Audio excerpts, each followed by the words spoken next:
Hello everybody and thank you for joining me. This is Ciara from Ciara T Designs and today I have this really pretty yellow to orange ombre bee card to share with you. So let's jump right in. So I'm going to cut down my cardstock. So I am creating a 5x7 card. So I have a full piece of the base cardstock that I like to use here, and I'm going to cut it down to 7x10, and then I will score at the 5-inch mark, giving me a 5x7 base. And then for my HammerMill piece, this is what I like to blend on is HammerMill cardstock. I just find it to be really smooth and kind of really pretty to blend on. So I'm going to cut that down to be about a 1/4 of an inch smaller than my base so that I have a little border that goes all the way around the card. I like to have a border on my cards, especially ones that have any kind of vibrant colors. I think that it just helps them stand out even more. So I decided that I was going to mat this with the same black mirror cardstock that I'm going to use to cut the bee out with. Now, the bee I actually cut with my Cricut, and it's an SVG file that I edited. You can purchase the file that I originally started with, just not the file that I went in and changed some details on, just to make it easier for my Cricut to cut. The only reason I did that was because I couldn't find a bee the size that I wanted it to be.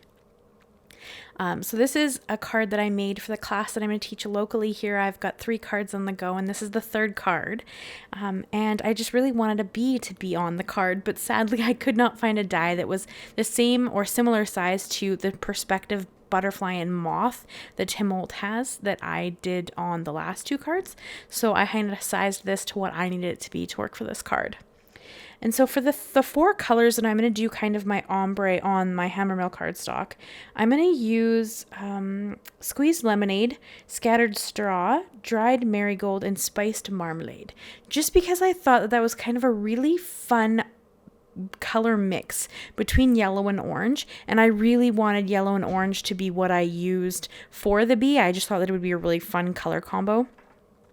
And because I had already done a pink ombre and a purple ombre on the other 2 cards, so I thought yellow to orange would just be really fun. I mean, obviously you could do, blue and green, whatever you want to, but I thought with the black mirror cardstock and the bee that yellow to orange would just be very, very fitting. So excuse me, those are the colors that I chose to use in the Oxide ink, just because I do find Oxide ink really nice to blend.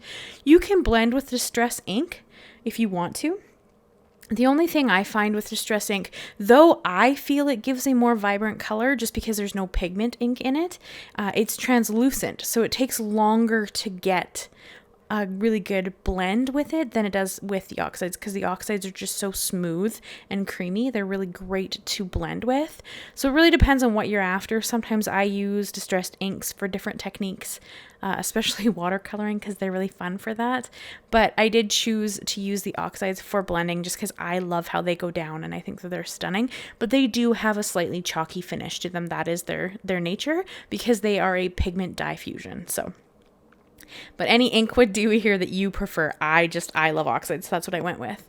And then I am going to stamp my sentiment onto the card. And here you can see this is the bee that I've chosen. I did have to make some alterations to the original bee just because there were cuts in the neck and whatnot, and they were just so small that my Cricut couldn't cut it, and I wasted some mirror cardstock trying to get it cut. So I went and altered the image. But the sentiment that I'm using is Thinking of You. And of course, you could literally use anything. I've already done a thank you card and a birthday card in this set. So of course, giving the people who are going to take my class some options, I wanted to do something other than birthday or thank you, but any sentiment would work beautifully for this. And that is from the Simon Says Stamp Vintage Garden stamp set, which I'll have linked and listed down below if that's of interest to you. But it has some really stunning sentiments that have this really flowing font in them. And I love it. I think it's a really beautiful set. So I've been quite enjoying it for my sentiments. And I am going to use a mixture of liquid glue and Big Mama foam tape for this. The Big Mama foam tape is from Simon, and it's very, very thin. It's like a 1/16 of an inch thickness. And I'm a huge fan of it. I love how thin it is. So it gives you, a touch of dimension without being overwhelming. So it's still super easy to put in the mail, but it gives you a little bit of added dimension, which I find really interesting. And then for a little more interest in the background, and this is a step you could totally skip if you didn't like splatters, but I happen to love the texture of them. So I splattered some perfect pearls that I keep mixed up in a little mini mister bottle. And then I also added just some clean, clear water that I sprayed in my hand, and then I'm kind of flicking across the background. This just gives me a more random splatter than actually trying to use the spray bottle on top of the card. I find if you do that, you kind of end up with just a misted pattern. Like it's very cone effect, and I don't want that. So I find it more in my control if I'm able to kind of splatter it on with my fingers instead of from the mister itself. But in any way would work. That's just kind of my preferred method. And then I am going to adhere my bead down. I do intentionally have it hanging off of the card.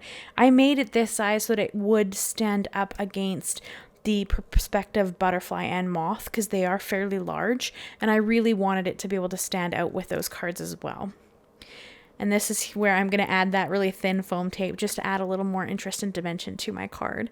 So yes, you kind of have seen similar designs to this if you've been to my channel for a little while, but I like to share these with you regardless, just because they kind of, I don't know if I could call them a set necessarily, but I feel like they go together really well, the three cards, because they are of a similar nature. And so if you wanted to recreate all three, I wanted to give you that ability so you could kind of check them out. And I will have the other videos linked throughout this video so you can go and check them out. But they are, the same idea of the ombre and one of the bugs, of whichever one happens to be what I've used on that specific card. But I really enjoy how these cards turned out. I love blending.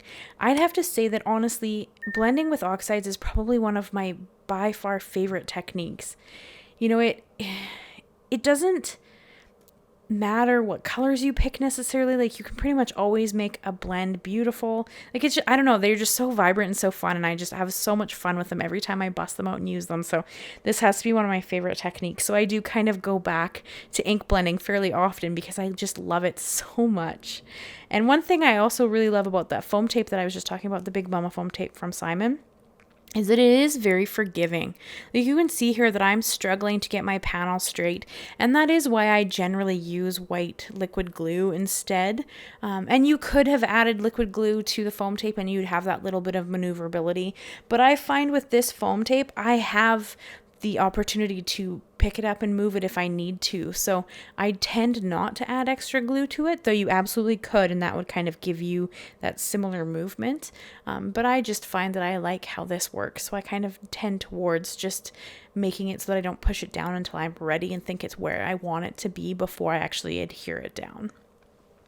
And then because, if you've been with me for any length of time, you know that I love pearls so much. Bling in general, but pearls especially. So I did bring in these are some vintage pearls I had in my stash, and I just added them across the panel for just a touch of something a little bit more elegant, and added that as well. So I am incredibly happy with how this card turned out. I'm stoked that I'm going to have my class in April.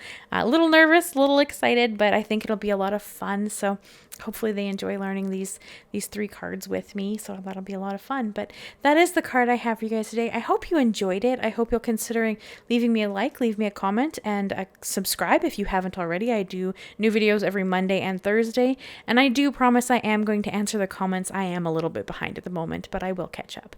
Thank you so much, guys, and I will see you again very soon. Bye-bye for now.